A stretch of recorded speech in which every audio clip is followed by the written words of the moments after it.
Meu nome completo é Mitsuru Higuchi Yanase. Eu nasci em Jales, no interior de São Paulo, em 25 de fevereiro de 1956.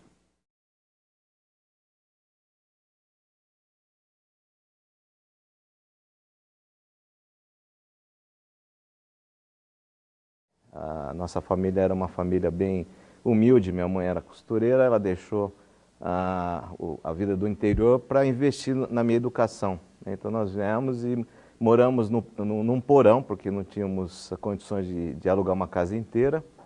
E a minha infância foi uma infância sem a figura do pai, porque minha mãe, quando eu tinha 1 ano, ela se separou do meu pai.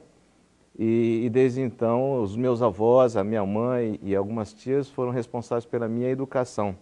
Então, eu praticamente vivi assim a infância sem a figura do pai. E isso foi marcante, porque em vários momentos, né, quando você é criança, você interage com os seus colegas, os colegas falam assim, meu pai é isso, meu pai é aquilo, meu pai tem esse carro, meu pai tem essa propriedade. E eu não podia falar nada disso. Para começar, não tinha um pai. Obviamente não tínhamos carro, não tínhamos nenhum bem. E uma vez aí o pessoal estava apostando quem tinha mais bens, aí eu menti, eu falei assim, meu pai tem um carro X, e aí o menino falou, nunca vejo seu pai. Eu falei, meu pai é viajante, né? Então, aí o menino que morava perto de mim falou assim, é mentira, ele não tem pai, nunca vi carro. Aí eu fui em cima dele e dei uma porrada nele, né? Aí eu voltei para casa, contei para minha mãe, e ela chegou e falou assim, você vai lá pedir desculpas, porque ele falou uma verdade e você tem que assumir essa condição, né? Então eu fui, foi uma lição muito forte na minha vida, porque eu tinha que assumir o que eu era, né? Eu tinha que assumir as condições, né? Mesmo que isso fosse muito doloroso. Outra coisa importante foi eu ter praticado judô, né? No judô também foi muito interessante, porque no primeiro dia que eu fui lá treinar, eu tinha 6 anos, no final, os moleques mais velhos, eles pegaram a minha meia, molharam e colocaram água no meu sapato. Então, quando eu fui colocar, né, depois do treino, o sapato estava todo molhado, tal. Aí eu voltei para casa dizendo que eu não queria mais treinar, etc, etc. Aí a minha avó chegou e falou assim, se você desistir, você nunca mais vai fazer alguma coisa por completo. Você vai lá e você vai ganhar deles. E foi o que aconteceu, né? Depois de alguns anos, em campeonato, eu me sobressaía, fui vice-campeão brasileiro de judô, fomos campeões brasileiros em equipe, e eu cheguei à faixa preta, né? Então foram lições assim muito importantes, né, da minha infância, que até hoje eu lembro e tento passar para os meus filhos.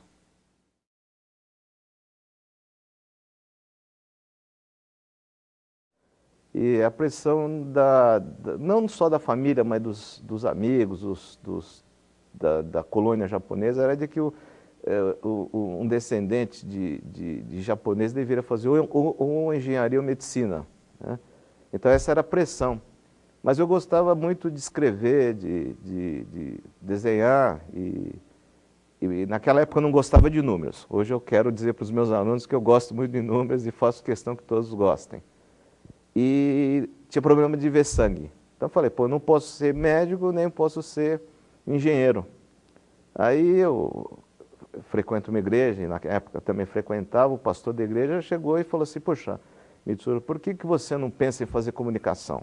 É uma habilitação nova, tal, na USP, por que você não faz? Aí eu pesquisei, vi várias alternativas, eu falei, então, é isso que eu vou fazer, publicidade, porque eu gosto de desenhar, gosto de escrever, então eu acho que poderia aproveitar bem esses dons que eu achava que eu tinha. E eu confesso que quando eu cheguei aqui, eu falei, onde eu estou, né?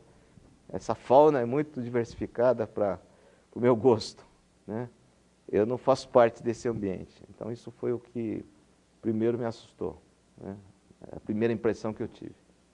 Mas depois foi a convivência, conhecendo as pessoas, isso começou a me encantar. Foram assim momentos muito importantes da minha vida, esses 4 anos e meio que eu passei aqui na ECA. É claro que passei por momentos de aborrecimento, né, de me sentir chateado com as coisas, de achar que a escola não ia me levar a nada, a nenhum lugar, né? Então eu passei por esses momentos. Mas no final, depois com os resultados, né, com o passar do tempo, com o amadurecimento, né, a gente começa a valorizar. E logo depois que eu me formei, eu fiz um trabalho de conclusão de curso sobre promoção de vendas, porque naquela época eu já fazia um estágio numa empresa de origem japonesa, que é a Cooperativa de Cotia. E aí eu fiz um trabalho sobre promoção de vendas. E em junho de 78, o professor de promoção de vendas, ele saiu da ECA, ele pediu demissão porque ele assumiu um cargo importante numa grande agência. Aí não tinha professor de promoção de vendas. Aí eu terminei a apresentação do TCC, aí a banca, um dos professores, é o Valdir Ferreira, acho que vocês conhecem, ele chegou para mim e falou assim: Mitsuru, você está aprovado, né? E a gente queria fazer uma proposta para você. Você não quer começar a dar aula de promoção de vendas em agosto? Então, poxa vida, que susto, né, que eu levei, né? Puxa vida, como é que eu posso me formar e no semestre seguinte eu começar a dar aula? E foi o que aconteceu.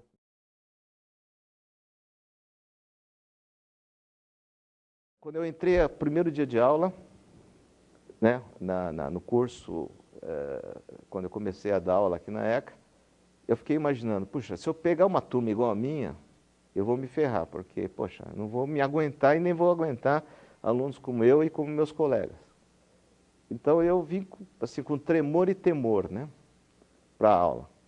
E aquela turma, especialmente, era uma turma muito reduzida, porque naquela época a promoção de vendas era optativa. Aí eu tinha 6 alunos, na verdade, né? Entrei na sala de aula, 6 alunos. Falei, e os demais? Não, somos só nós 6. Né? E eram 3 de descendência japonesa e 3 de não descendência japonesa. 3 de descendência japonesa, né, extremamente comportados, quietinhos, e os outros 3, com mais idade, eram 22, 23 anos e tal, muito, muito bacana. Aí, no primeiro dia de aula, eu cheguei e falei assim: olha, eu me formei, eu não sei muito mais do que vocês sabem, eu vou aprender com vocês. Né? Então, eu queria dizer isso para vocês. E foi muito legal, porque eles compreenderam isso, e muitas vezes a gente tinha aula, não no recinto, mas em outro lugar. A gente saía, ia ter aula, nós 6 aí, sentados na grama. Eu tenho que confessar, hoje eu não posso ser expulso por causa disso, mas tivemos até aula no Rei das Batidas, né?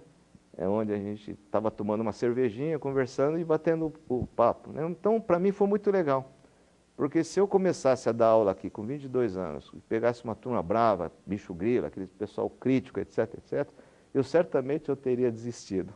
Né? Mas foi muito legal. Mas depois eu peguei turmas muito bravas, né? Muito, muito complicadas.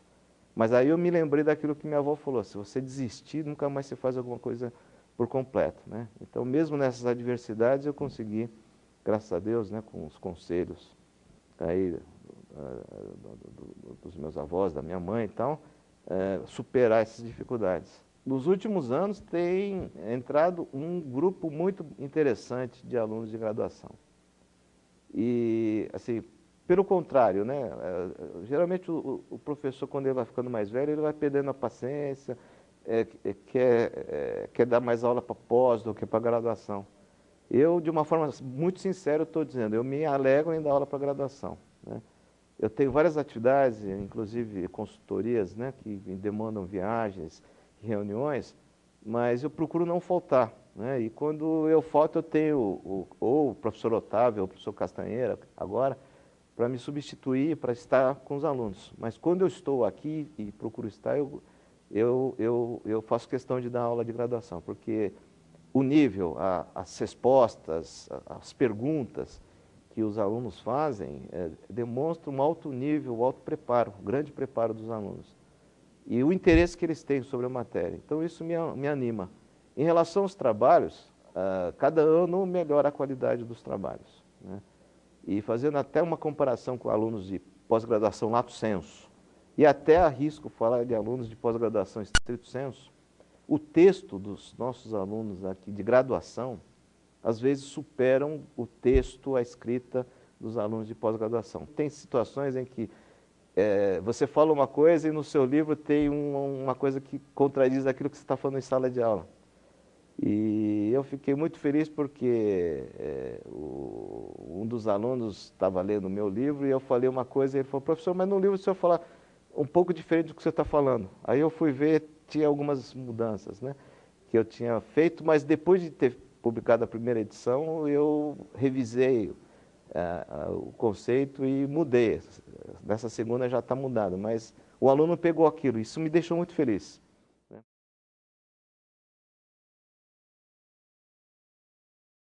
Bom, tem várias histórias aqui, né? Tão pitorescas.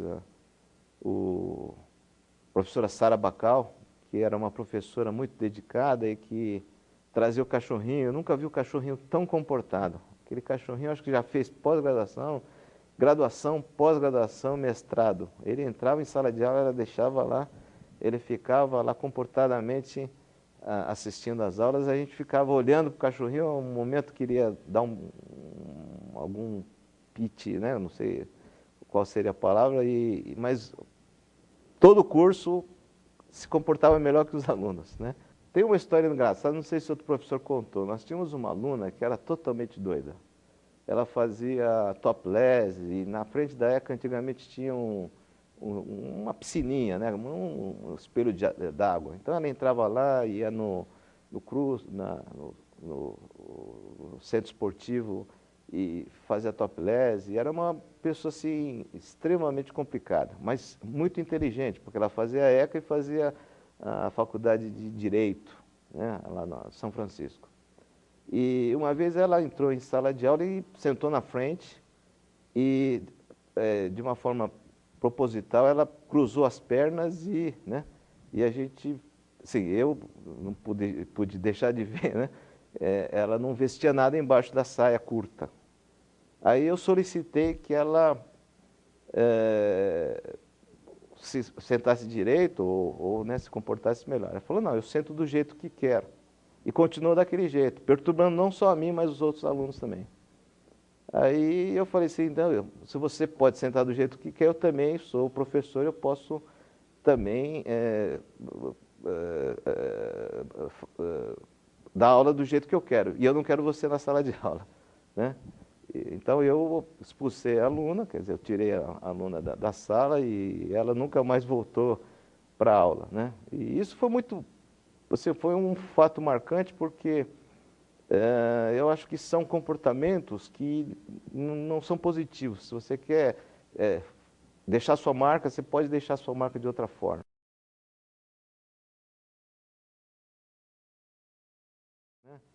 Primeiro, não fiquem olhando as coisas ruins, olhem as coisas boas, né?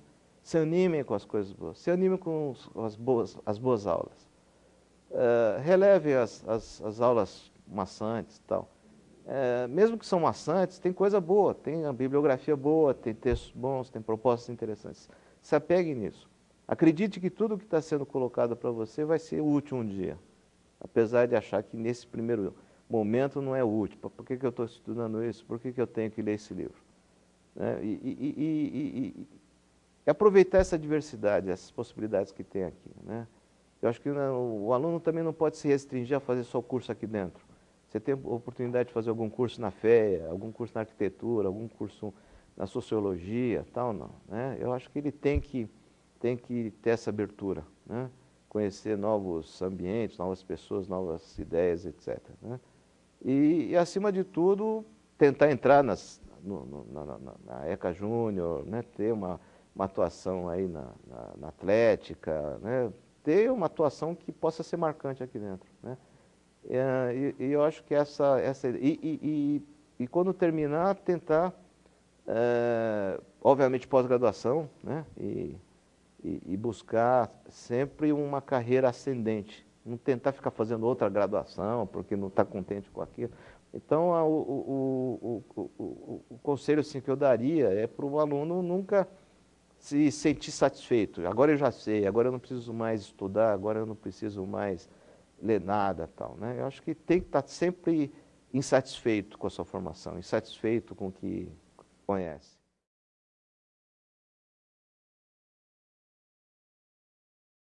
Acho que eu estou achando um barato, né? Assim, o que eu me sinto compartilhando, eu estou sentindo que E, não sei, um misto de felicidade e felicidade. Felicidade porque compartilhar com jovens o que a gente pensa é bacana. Por outro lado, isso nos dá a ideia de que a gente está ficando velho, né? Memórias, né? Lembrar coisas do passado, né? Coisas que a gente realizou, mas é mais felicidade, mais assim, entusiasmo de poder passar alguma coisa, alguma mensagem positiva, não sei se eu passei, mas isso, eu, sinceramente, eu estou curti esse momento, acho que para mim também é uma experiência maravilhosa e espero que o que eu tenho falado possa servir para que as pessoas possam pensar um pouco na sua própria vida, valorizar as coisas que têm, né? Valorizar a própria ECA, né? Ver os seus defeitos, claro, nós não podemos fechar os olhos para os defeitos. Temos muitos defeitos aqui na ECA. Mas tem muita coisa bacana, né? Então, eu acho que a gente colocar os nossos olhares nas coisas bacanas é melhor do que ficar se lamentando com as coisas ruins, né? E eu acho que a gente tem jeito, a ECA tem jeito, ela tem um futuro ainda, né, bastante promissor.